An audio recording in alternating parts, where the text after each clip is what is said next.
A few months ago, we were speaking to someone living abroad. He had good salary, good career, permanent residency was almost sorted, right? Everything looked great on paper. But halfway through the conversation, they said something that just stayed with us. They said that I don't think I belong here anymore. And naturally, the next sentence was, I think I should move back to India. True. Now, at first glance, those two thoughts seems pretty connected, right? But my question is, are they? See, because over the last few years, we've spoken to Indians living across Canada, Australia, UK, US, Ireland, Germany, basically a bunch of other countries, and we have noticed a pattern. And that pattern is that a lot of people who think that they miss India, they are actually experiencing something else, something much harder to identify, and that is loneliness. And if that's true, they then moving back to India may not solve the problem they think they are trying to solve. It might just simply change the scenery around. That's true. But before we get into the point, we should probably tell you why this question matters to us so much. Because simply we are not immigration consultants sitting in an office selling you some dream. We're not also reacting to someone else's life. This question genuinely comes from our life. We both studied in the United States. I completed my master's in computer science from Cal State Fullerton and built a successful career in tech, earning close to 90K a year. And I completed my master's in engineering management from Cal State Northridge. I don't know, I mean, together we spent years building a life in the US, living and working near the Bay Area ecosystem, basically surrounded by opportunities that many Indians dream about when they first move abroad. So, on paper, things looked really good. There were degrees, careers, income, future prospects, everything was there. The kind of life that people back home often assume automatically leads to happiness. And yet, despite all of that, we eventually made the decision to move back to India in 2023. Now, here's the most important part. This video is not about whether moving back was the right decision for us. I mean, it was. The thing that we actually regret is something else. We regret how blind we were actually. Exactly. Nobody told us the questions we should have been asking before we moved back. Nobody told us about the emotional side of returning home. Nobody told us about the identity shifts, the unexpected challenges, the things that look obvious only after you've already experienced them. Yep, and that's why this channel exists. It's why we started doing the one-on-one consultations also, right? I mean, we're also writing a bunch of books on the same topic. And it's also the reason why we're creating this series. Because if you're going to make one of the biggest decisions in your life, you deserve to hear the things we wish someone had told us before we landed back in India in 2023. So let's start with the question that affects far more people than they realize. What if you're not missing India at all? What if you're just lonely abroad? Welcome to episode 1 of 100 questions every Indian abroad must answer before moving back to India. Let's start with chapter 1. The feeling nobody, and I mean nobody, talks about. Alright, let's be honest here. Loneliness is a strange thing because it always doesn't feel like loneliness. Sometimes it disguises itself as nostalgia. Sometimes it disguises itself as homesickness. Sometimes it also disguises itself as the desire to move back. Exactly. You wake up, you go to work, you come back home, cook, watch something, sleep, and then repeat.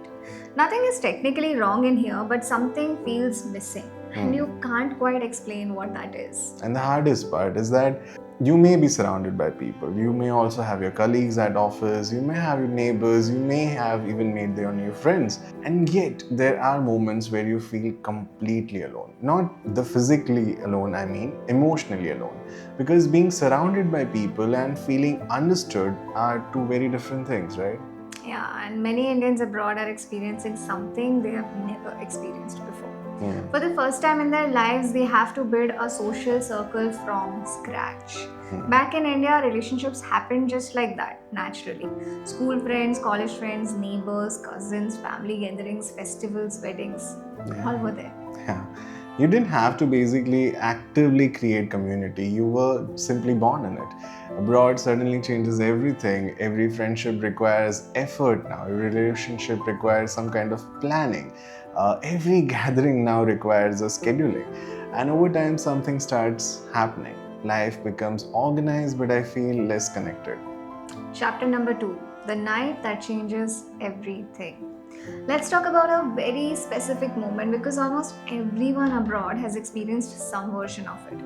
It's late at night, maybe it's winter, maybe you've just finished a long work day, maybe you open Instagram and suddenly everyone back home seems to be living together. Yeah, I just remembered that.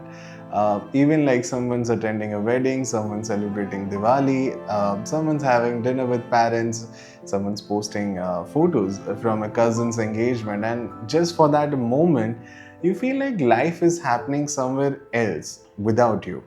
Exactly, and that's when the dangerous thought appears. Maybe I should just move back. The thought feels logical, but Yeah. it wasn't born from logic, it was born from emotions. Yeah.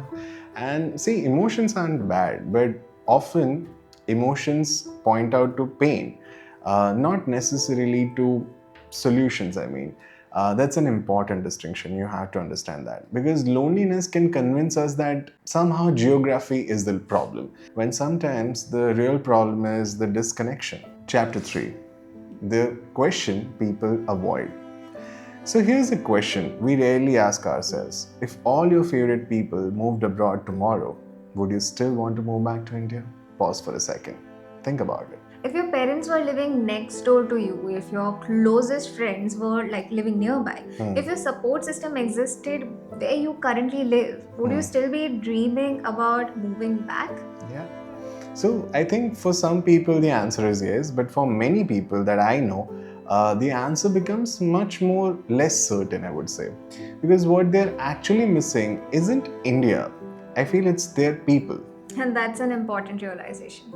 Because countries don't love us back, people do. Countries don't hug us when we are struggling, people do. Countries don't sit beside us in hospitals, people do. Countries don't become our home, the relationships become our home.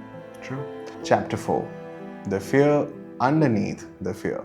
Let's go deeper because loneliness, I think, isn't usually the real fear here. There's often another fear underneath, a quieter fear, a scarier fear, the fear that you're slowly becoming a stranger to your own family, a stranger to your childhood friends, a stranger to the culture that you grew up in, a stranger to the version of yourself that once felt certain where they belong. Exactly, and that fear can be overwhelming, especially when your parents are getting older, especially when nieces and nephews are growing up, especially when family events starts happening without you. You begin wondering actually, how many moments am I gonna miss? How many memories I'm not gonna be a part of basically anymore? How many years I can keep living like this? And suddenly moving back feels less like a decision and more like an emotional rescue mission. I need it. Chapter 5, the truth most people discover too late. Here's what makes this difficult. Moving back can absolutely be the right decision. Many people move back and are happier because of it. But the people who thrive after moving back usually understand something important. Yep. They weren't moving away from loneliness, I think. They were moving toward a life intentionally they wanted to build. There's a difference. And I think it's a huge difference. Because if loneliness is the only reason that you're moving back, there's a chance you will discover something shocking. Loneliness exists in India too. True. People grow apart, friends get busy, families will change, priorities will shift, communities will evolve, and moving back doesn't just automatically recreate the life that you left behind. Yeah. I mean, it happened with me. The version of India in your memory basically has been moving forward while you were away, just like we all were, right? And if you're expecting life to resume exactly where you left it, you're basically placing an impossible burden on your move. I think no country can deliver that promise. Chapter 6, the question that matters. So, before you decide whether to move back to India, ask yourself this: if loneliness disappeared tomorrow, would I still want to move back? And if the answer is yes, then explore that seriously. There may be deeper reasons pulling you home. Yeah. But if the answer is no, then perhaps the first problem to solve isn't where you live, it's how you live and who you're sharing your life with. Exactly, that's why this series exists. Not to tell you whether you should stay abroad or move back to India, but to help you ask better questions before making life changing decisions. Because sometimes a decision isn't wrong, it's the reason behind it. And before I think making any decisions about moving back to India, answer today's question honestly. Take a pen and paper and just answer this. Do you genuinely miss India or do you miss feeling connected? Because those two are not always the same thing. Exactly. If you're struggling with this decision, we do one on one consultations with Indians abroad navigating exactly these questions. You will find details in the description. And our upcoming book on moving back to India will also be linked there very soon. Yeah. And in episode 2, we'll be tackling another important and I think very uncomfortable question. Are you moving back for your parents or because you're afraid of regretting it later? Subscribe to Abroad Lab because the biggest decisions in life are rarely solved by advice. They are solved by asking the questions most people avoid, the right questions. We will see you in the next episode. Take care. Bye bye.